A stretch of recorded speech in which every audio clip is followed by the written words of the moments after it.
Que a graça e a paz de nosso Senhor e Salvador Jesus Cristo seja com todos. Estamos de volta com mais um vídeo das nossas lições bíblicas da Casa Publicadora das Assembleias de Deus. Dessa feita, estaremos estudando a lição de número 10 no segundo trimestre de 2021, que traz a temática dons espirituais e ministeriais, servindo a Deus e aos homens com poder extraordinário. A lição de número 10 tem como título Ministério de Mestre ou Doutor. Nosso texto áureo: de modo que, tendo diferentes dons, segundo a graça que nos é dada, se é ensinar, haja dedicação ao ensino. Romanos capítulo 12, versículo 6 e versículo de número 7. A verdade prática diz assim: os vocacionados por Deus para o ministério do ensino são por ele chamados para edificar a igreja de Cristo.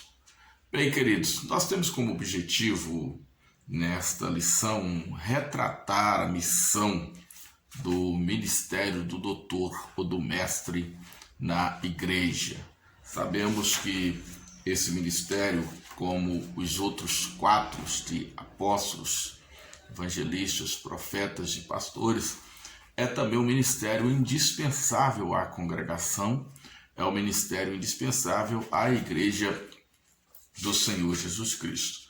Quando nós lemos o livro dos Atos dos Apóstolos, nós já vamos encontrar ali um destaque para os mestres. Quando o escritor ele está relatando a história da igreja ali nos Atos dos Apóstolos, no capítulo de número 13, falando sobre a igreja em Antioquia, nós vamos encontrar aqui o seguinte: havia na igreja de Antioquia profetas e mestres: Barnabé, Simeão, por sobrenome Nígio, Lúcio de Cirene, Manaém, Colasso de Herodes, o tetrarca e Saulo.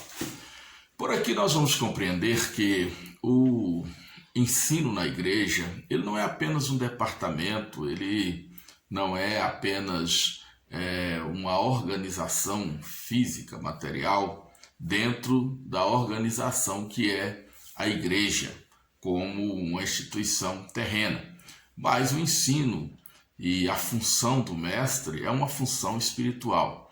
O dom de ensinar é um dom ministerial. E você já observa aqui que esse dom ele tem destaque, porque o texto vai dizer que havia profetas e mestres. Então, a gente pode inferir do apóstolo, que está ali ficando as bases da igreja, mas ao lado do apóstolo está o profeta e está também o mestre, como nós podemos observar aqui. Isso é muito importante, porque como nós acostumamos com a titulação de ministérios, nós vamos ter aí titulado os ministérios de apóstolos, ministério de evangelistas, ministério de pastores, e nós não temos a titulação do ministério de profetas e de mestres. Não é comum você ouvir alguém sendo chamado nas convenções ou nas igrejas. A gente fala, vamos ouvir o pastor fulano de tal, vamos ouvir o pastor, ou vamos ouvir o evangelista ciclano, ou vamos ouvir o apóstolo Beltrano. Mas a gente não tem o costume de ouvir, vamos ouvir o profeta fulano, vamos ouvir o mestre ou o doutor Beltrano. Às vezes se chama de doutor porque a pessoa tem um título de doutorado adquirido numa faculdade ou numa universidade, mas ele não tem o título de doutor por causa da vocação ministerial, do chamado espiritual. Não é considerado esse título aos que recebem de Deus o dom de ensinar.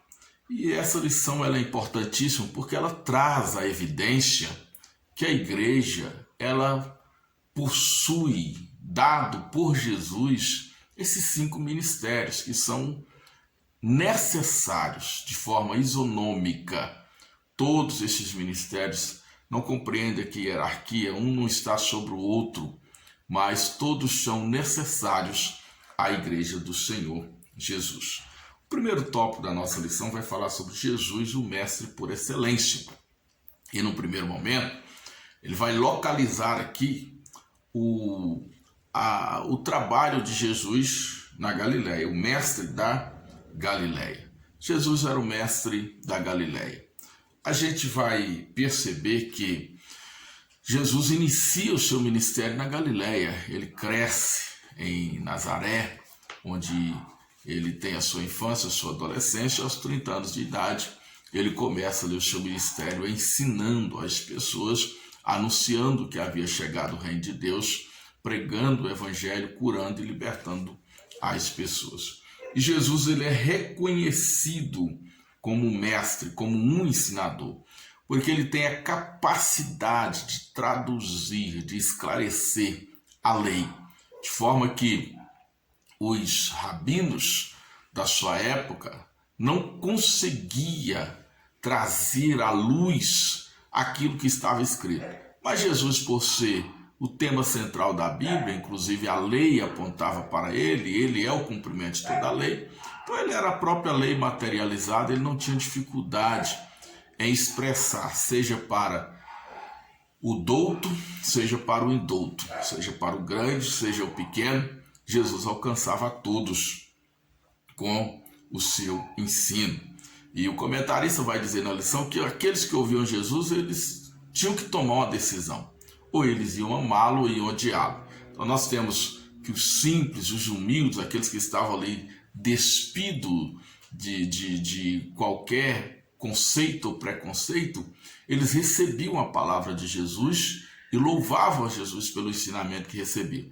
Mas os doutores da lei, os fariseus, os saduceus em especial, eles odiavam Jesus porque Jesus estava trazendo esclarecimento que às vezes fugia até mesmo o conhecimento dele. Eles davam a interpretação errada, equivocada da lei, e Jesus, que era a lei em pessoa, estava ali trazendo conhecimento como ele era, a ponto de os ouvintes dizerem: ele fala diferente dos doutores, ele fala diferente dos escribas, ele fala diferente dos ensinadores da sinagoga, porque ele fala como quem tem autoridade. E essa autoridade vinha de quê? De que Jesus era o Filho de Deus, ele era a própria lei materializada ali.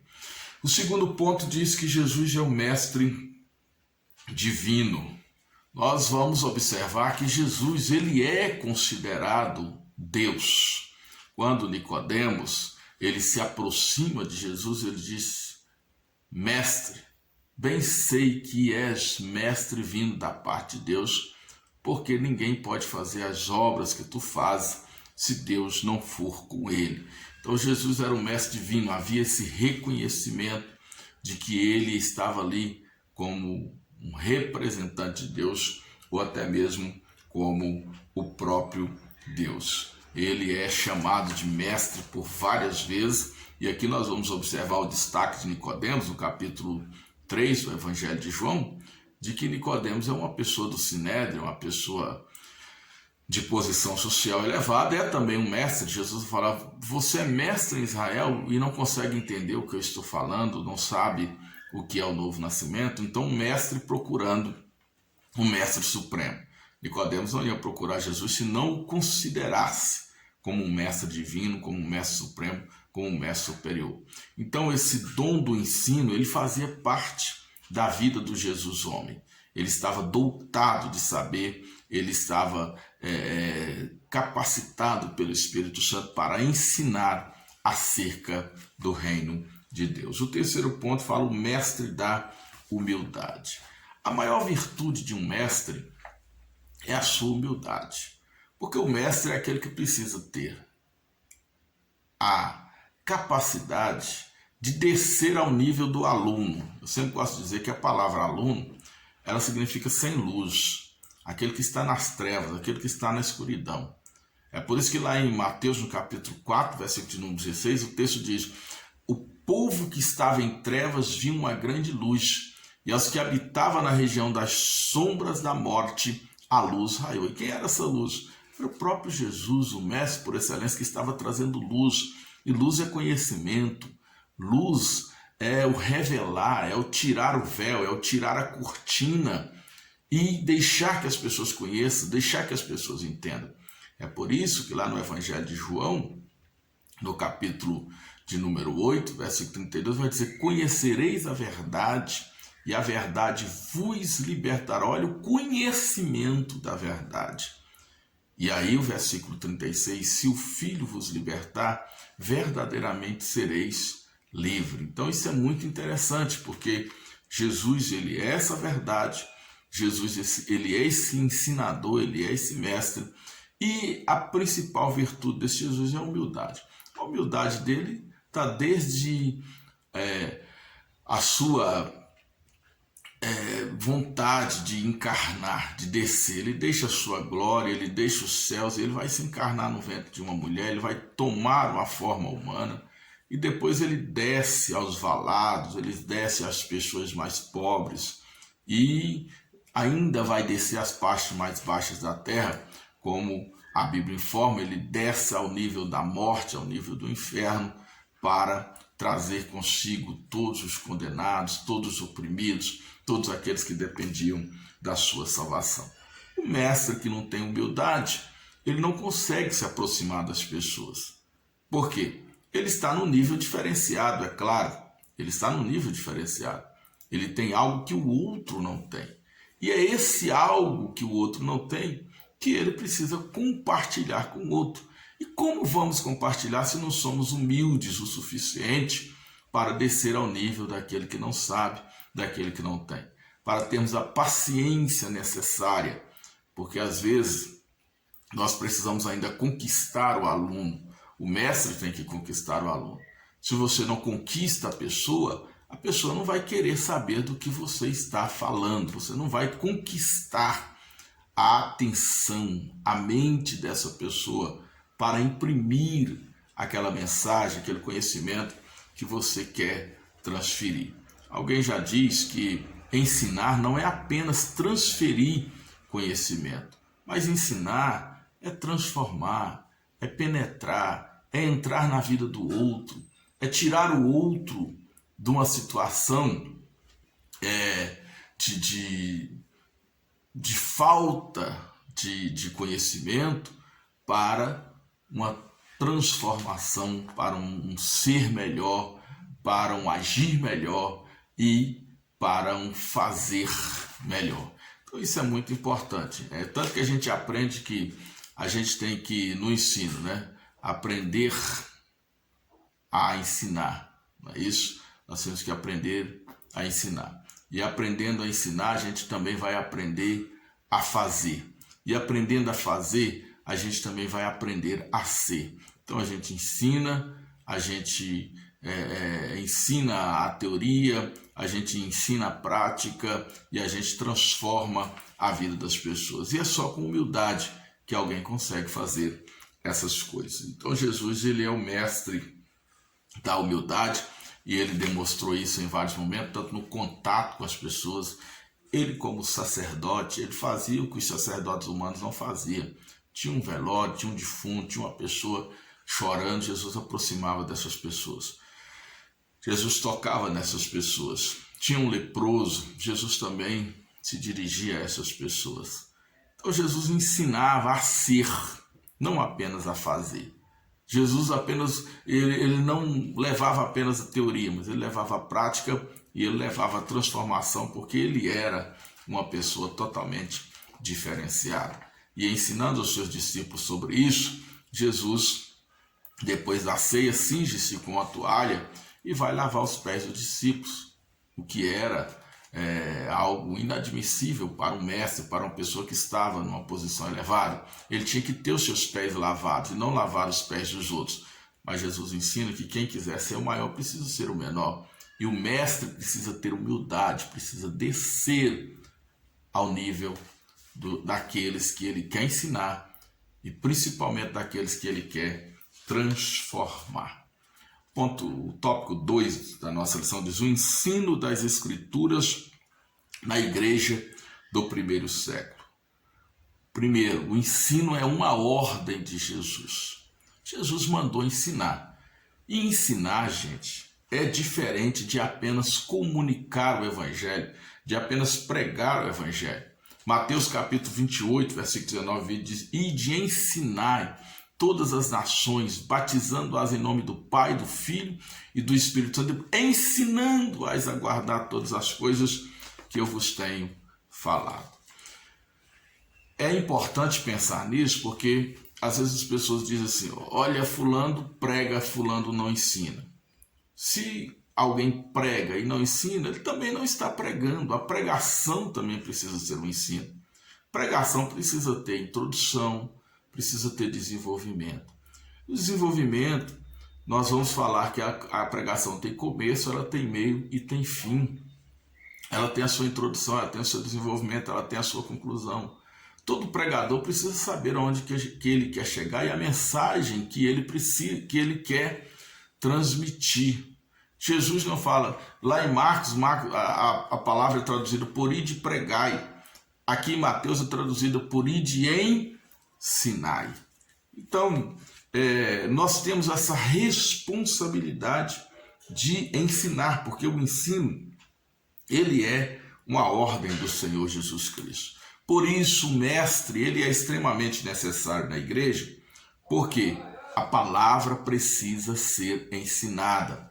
É certo que num primeiro momento o pregador ensina, alguém se converte, por isso que está lá 2 vezes, ide ensinar em todas as nações, e depois ensinando-as a guardar todas as coisas. Então a gente percebe uma dinâmica nesse ensino, ele é contínuo, ele é persistente, ele não para num dado momento, a gente não chega num nível que a gente se formou e acabou, não, o ensino precisa continuar. E a gente às vezes aprende ensinando, porque o mestre ele aprende ensinando, mas nós todos estamos sempre aprendendo, e vamos aprender e vamos também ensinar a outros. Nós vamos perceber pela palavra do Senhor que esse dom de ensinar, ele é uma capacitação sobrenatural do Espírito Santo de Deus. Aqui nós não estamos falando apenas de uma formação técnica, teológica, de uma graduação, onde alguém se intitula professor, pedagogo, recebe esse título.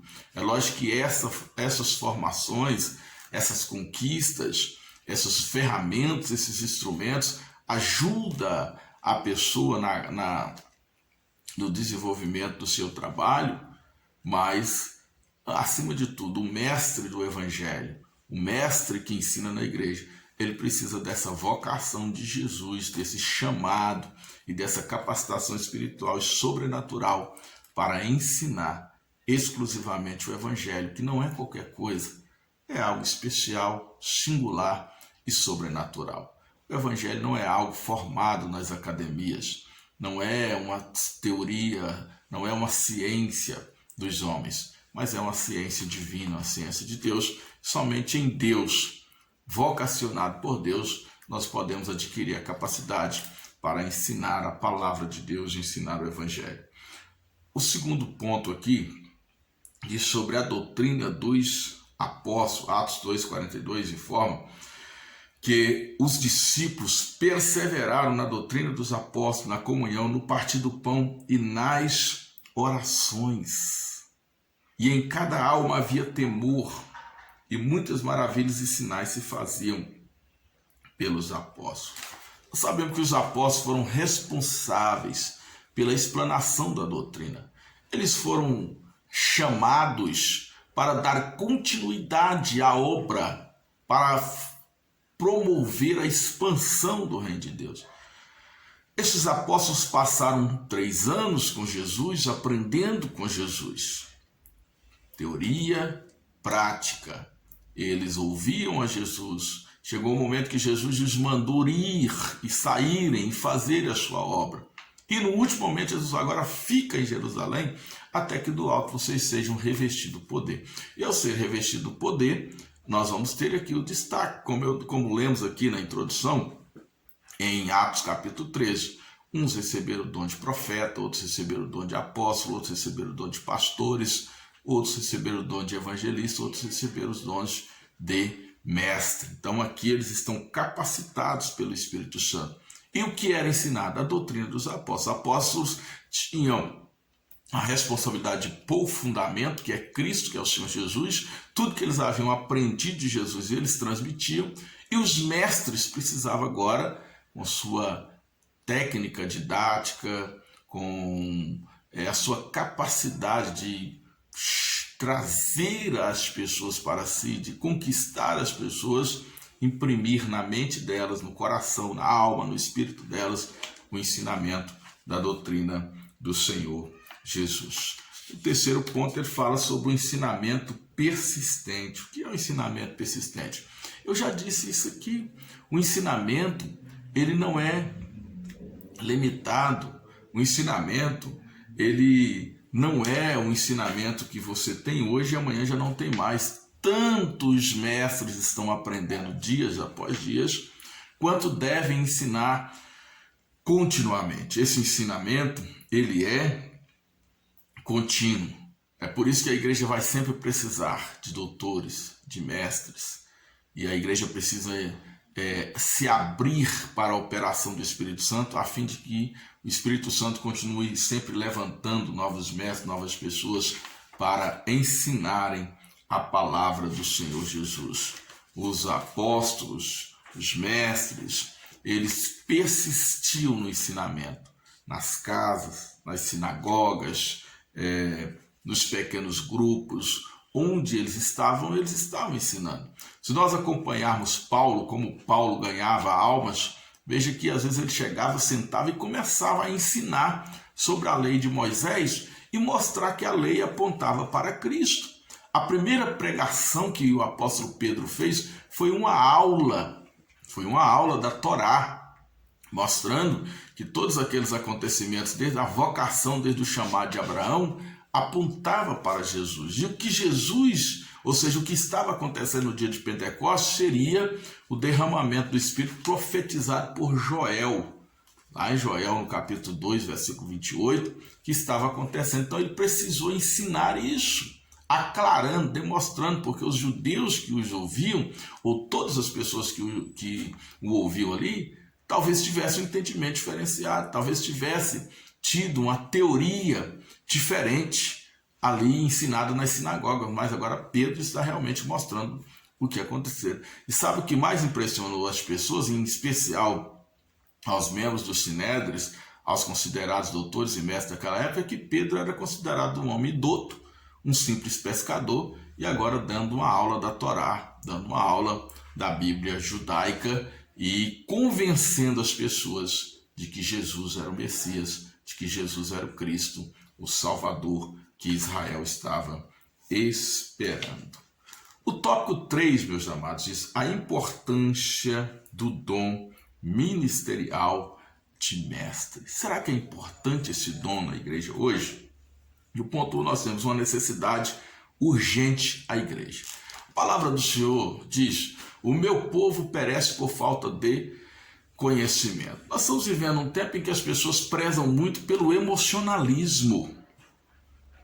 Não há culto à razão, não há culto à cultura, ao aprendizado.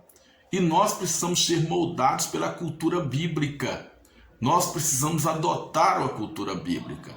Se não adotarmos a cultura bíblica, se estivermos vazios da cultura bíblica, nós vamos ter a nossa vida preenchida, os nossos círculos sociais, as nossas congregações, as pessoas que convivem conosco, vão ter suas mentes preenchidas com a cultura mundana, porque o mundo está ensinando alguma coisa. Então nós precisamos nos resguardar com a cultura bíblica. É por isso que nós temos uma necessidade urgente do levantamento de mestres. Deus, ele concedeu mestres à sua igreja, e esse dom ele é necessário para o amadurecimento da vida cristã em todas as dimensões. O cristão precisa amadurecer, e ele amadurece obtendo conhecimento. Não podemos viver de emoção, precisamos viver de conhecimento. A emoção é importante às vezes para quebrar as barreiras, para tirar os obstáculos, mas nós sabemos que após esse primeiro contato, após o rompimento dessa barreira, A razão precisa ser despertada para que a palavra do Senhor penetre no coração, dessa alma ao espírito, e essa pessoa cresça em Cristo Jesus. O apóstolo Pedro vai dizer que nós precisamos da razão da nossa fé. Não podemos gritar e viver na emoção, nós temos que saber o que cremos, o que pregamos. Paulo repete um salmo que diz: eu sei em quem tenho, ou melhor, eu criei, por isso é que falei. E depois vai dizer: eu sei em quem tenho crido. Então sei, saber, conhecer. Isso é interessante. Por isso a necessidade urgente dos mestres para desmascarar os falsos ensinos, para proteger o rebanho, para ensinar o rebanho. E ensinando, você vai formando mais pessoas, e esse dinamismo do ensino, ele vai contagiando e trazendo à igreja um crescimento quantitativo e qualitativo. No ponto 2, nós temos a responsabilidade de um discipulado contínuo. Bem, aqui eu vou resumir isso aqui, porque o que isso aqui está dizendo? Discipulado contínuo. Não existe o crente aceitou Jesus, fez o pré-batismo, o discipulado, batizou, acabou. Não.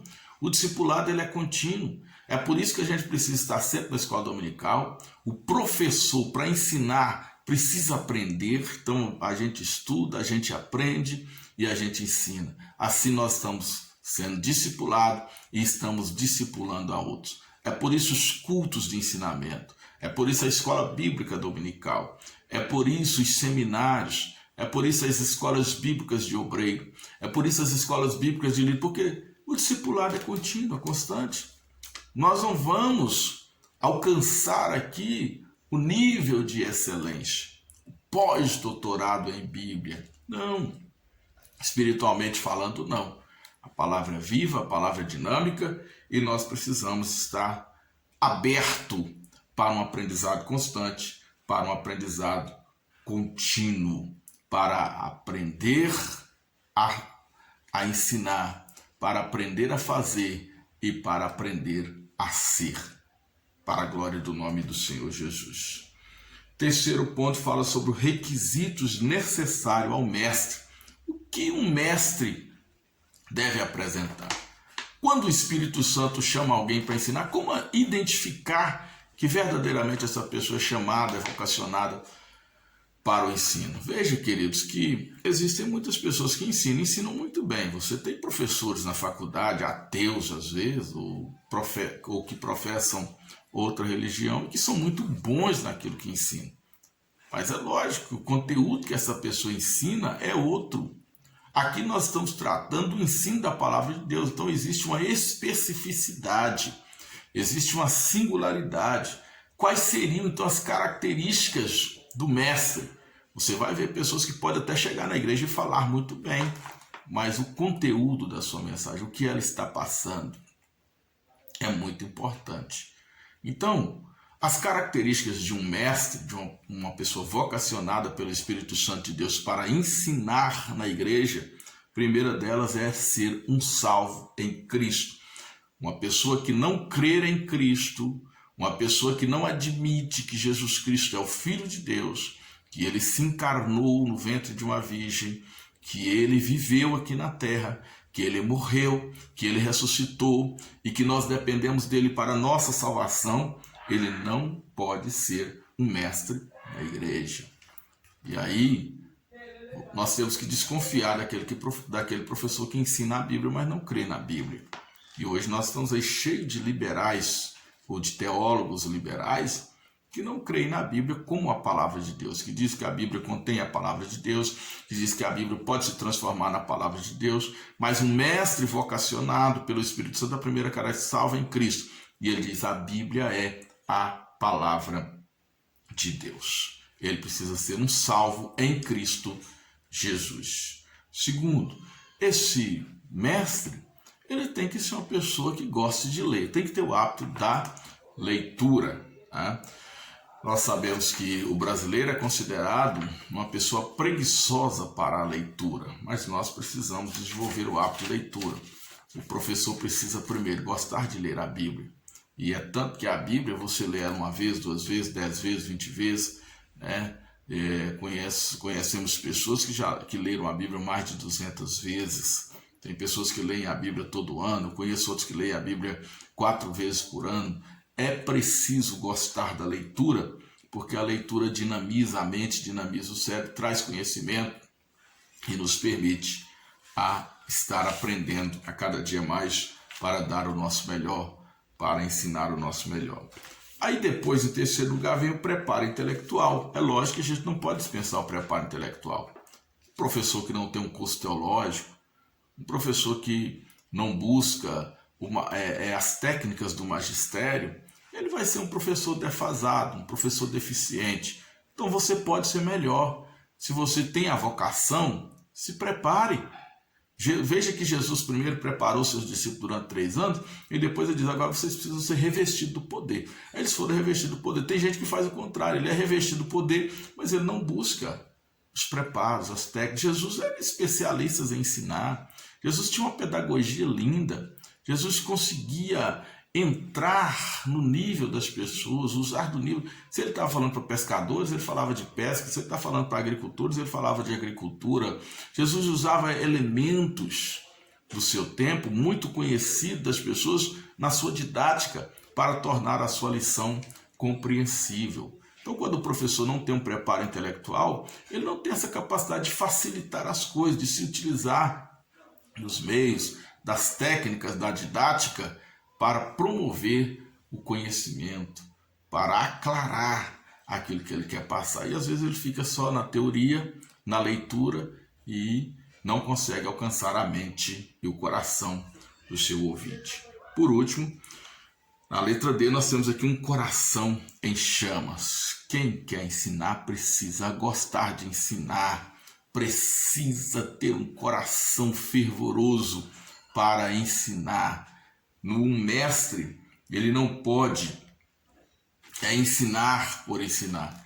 Ele não pode estar ali por estar. Ele não pode ser preguiçoso. Ele não pode ser uma pessoa desanimada, uma pessoa desleixada. O seu coração precisa pulsar, ele precisa ter prazer no ensino. E deixa eu te dizer, quando uma pessoa é mestre vocacionada, ela tem prazer de estar às vezes com uma pessoa. Seja o professor, ele chega ali, tem um aluno, ele sente prazer em ensinar para aquele aluno. Tem 2, 3 no culto, ele sente prazer em ensinar para aquelas 2, 3 pessoas ali. E ele não vai mudar o conteúdo, ele pode até reduzir o conteúdo, mas ele não vai mudar a qualidade desse conteúdo. Lembro-me de uma história de um pregador que foi convidado a pregar numa igreja.